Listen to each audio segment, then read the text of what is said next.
드라마 소개. 오늘의 중드는 신은입니다.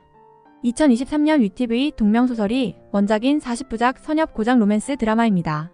신은은 성령 작가의 천고결진의 속편으로 백년과 상고의 아들인 고진의 이야기입니다. 영어 제목은 더 라스트 이모털. 주연은 조르사와 왕한우입니다. 출연진 소개. 아음봉은 역의 조르사. 신분이 고귀한 상고 봉황족의 봉군이며 천재봉염의 유일한 제자이자 후계자이다. 봉은은 호기심 많고 천진난만한 어린 봉황으로 화항옥을 가지러 온 고진에 의해 혼이 사라진다. 그중 한 개의 영혼 조각이 수용수의 몸속으로 옮겨져 환생하게 되는데 그가 바로 아음이다. 아음은 벌을 받고 있던 고진과 얽히게 되어 사라진 봉은의 혼을 찾기 위해 같이 모험을 떠난다. 여러 가지 일을 거쳐 또 여러 차례의 윤회 끝에 혼이 본체로 돌아오게 된다. 고진 원계 역의 왕한우. 태고의 참신인 백년과 상고의 외아들로 뛰어난 혈통을 지니고 있지만 100년 전 천계에 의해 실력이 봉인되고 상고에 의해 천계에 내던져졌다. 동화제군의 가르치마의 대택산 제자가 되었다. 하지만 게으름을 피며 흘러가는 대로 살던 어느 날 우연한 계기로 도움을 받은 화주를 위해서 어린 봉황의 화항옥을 가져가려다가 봉은의 모든 혼을 사라지게 하는 큰 실수를 저지른다. 그 일로 스승에 의해 산속에 갇혀 수련하다가 아음을 만나게 되고 흩어진 봉은을 되찾기 위해 아음과 고군분투한다. 홍역 역 이윤예. 요조교황의 조카이자 여우족의 계승자. 과거 전시 상황 때 사랑에 빠져 돌아오지 않았던 고무 탓에 부왕이 사망했다고 원망하고 있다. 마족에게 공격을 당해 다쳤을 때 아음이 구해주고 치료해준 뒤 처음엔 이용 목적이었지만 차츰 그녀를 사랑하게 된다. 화주역 조비연. 절세미녀 공작 쪽 공작공주 화주로 종족을 지키기 위해 뭐든 한다. 화봉이 깨어나는 날 고진에게 자신이 은인인 것처럼 속이고 화항옥을 가져오게 만든 공주다. 람풍과 고진에게 양다리를 걸치지만 고진이 정신 차리고 돌아선다. 람풍의 사랑에 감동하여 결혼하는 날 람풍의 죽음으로 복수하는 삶을 살게 된다. 연상역 가네나. 유계의 읍매족으로 공작족과 전쟁을 하던 중 고진 일행과 엮이게 된다. 처음엔 적대시하던 관계였지만 오해를 풀고 그들과 친구가 된다. 인간계로 내려갔을 때 삼생석의 미션으로 인해 홍역과 가짜 혼례를 하면서 홍역을 좋아하게 된다. 간단 줄거리. 인간계에서 수많은 겁을 겪은 아음이 신계로 돌아오면서 슬퍼 보이는 원계를 우연히 보며 그가 슬퍼하는 이유를 궁금해한다.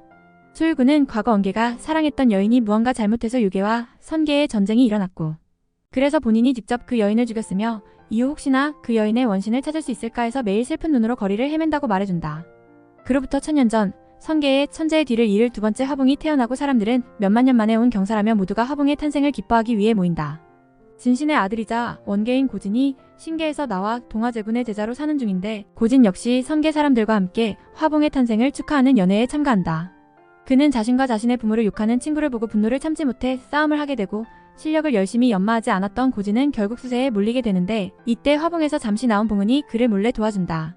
그런데 고진은 도와준 사람의 얼굴은 보지 못하고 빨간 옷만 보게 되면서 자신을 도와준 이가 화주공주라고 오해를 하게 되고 화주공주도 본인이 도와준 척하면서 감사의 표시로 화봉의 화항옥을 보고 싶다며 고진에게 부탁을 한다. 부탁을 받은 고진은 화주에게 약속한 대로 화항옥을 보여주러 화봉에 왔다가 마족에 의해 곧 태어날 준비를 마친 화봉을 소멸시켜버리고 만다. 이 사실을 알게 된 고신의 스승 동화제군은 자신이 가지고 있는 신기를 꺼내며 사라진 화봉을 넣어두고 여기에 화봉의 영혼인 선원을 모아서 넣으면 봉은이 다시 태어날 수 있을 거라 말해준다. 고진은 화봉을 태어나지 못하게 한 죄로 겁을 겪는 고난을 받고 대택산의 금곡에 갇혀 살며 흩어진 봉은이 돌아오길 기다리다가 몇만 전에 멸족한 수용수족의 알을 우연히 발견한다.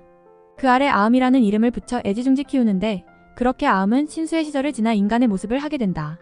그런데 둘이 함께 어울려 지내는 모습을 본 동화제군은 이 아음이 문선척에게 들었던 고진의 그 겁이라는 걸 알게 되고 전신의 아들인 고진이 아음 때문에 상처받을까 걱정되어 둘을 주종관계로 묶어버린다. 이후 동화제군은 선계에서 신계로 올라가기 직전 아음을 자신의 제자로 받아들이면서 자신의 실력의 일부를 아음에게 주면서 고진과 함께 3계에 있는 오동나무에 흩어진 화봉의 선원을 찾아 부활시키면 둘의 주종관계를 풀어주겠다고 약속한다. 그렇게 둘은 화봉의 선원을 찾으러 함께 여정을 떠나게 된다.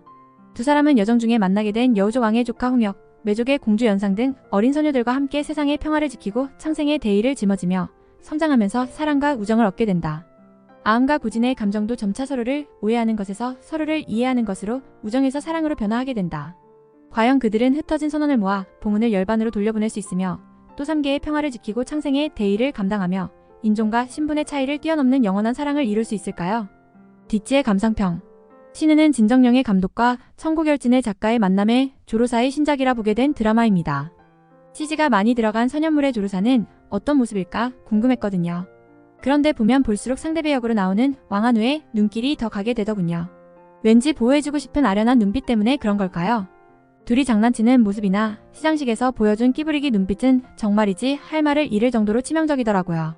하지만 드라마에서의 고진은 뒷북으로 고생이란 고생은 다하는 답답한 남자라서 시청하는 내내 답답해 죽는 줄 알았습니다. 신은은 역사, 스릴러, 사랑을 아우르는 선협 대극으로 액션과 감동적인 장면으로 시청자들을 사로잡고 있습니다. 동양 신화의 판타지적 미학적 매력뿐만 아니라 인간성, 신앙, 정해 등 깊은 주제를 다룬 드라마이기도 합니다.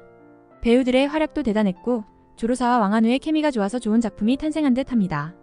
선현물의 신비로움과 아픈 사랑으로 슬퍼하는 두 배우의 아름다운 모습이 궁금하다면 신은 추천드립니다. 신작으로 바로 오겠습니다. 구독, 좋아요로 기다려주세요. 로맨스 러브 디치였습니다. 감사합니다.